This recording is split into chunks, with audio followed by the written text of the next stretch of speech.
Hello, my name is Craig Hill, founder of Family Foundations International, where we help families and individuals and couples establish a culture of blessing, learn how to get out of debt, stay out of debt, and manage financial resources for the kingdom of God.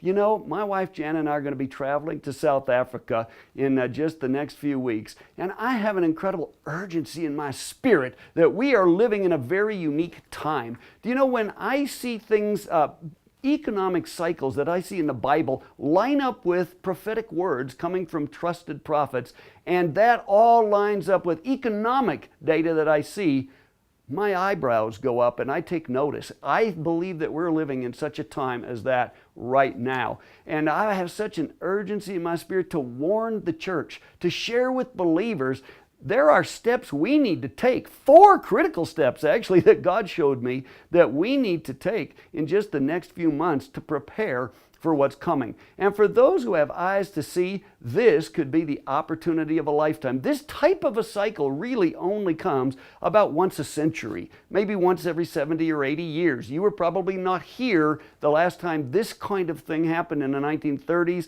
If the Lord doesn't return within the next few years, you probably won't be here another 70 or 80 years from now. What that means is there's an opportunity of a lifetime for those who have eyes to see.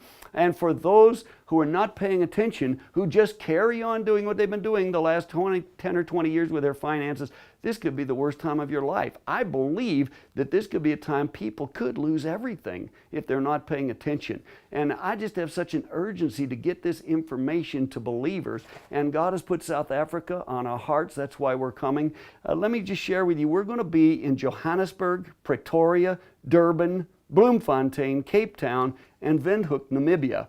And we'll also be in Swaziland. That will be a different conference on covenant. But I really encourage you, please attend one of these conferences. These 4 steps I want to share with you are something that I believe God put in my heart. They're just principles from the Word of God. In a sense, nothing new, but yet if you don't know what they are and you don't do them, I think there's an urgency, and it's critical that we understand these principles of finances from the Word of God right now. So I hope to see you at one of these conferences. I would love to meet you personally, look in your eyes, shake your hand, talk with you, and pray for you. God bless you. See you soon.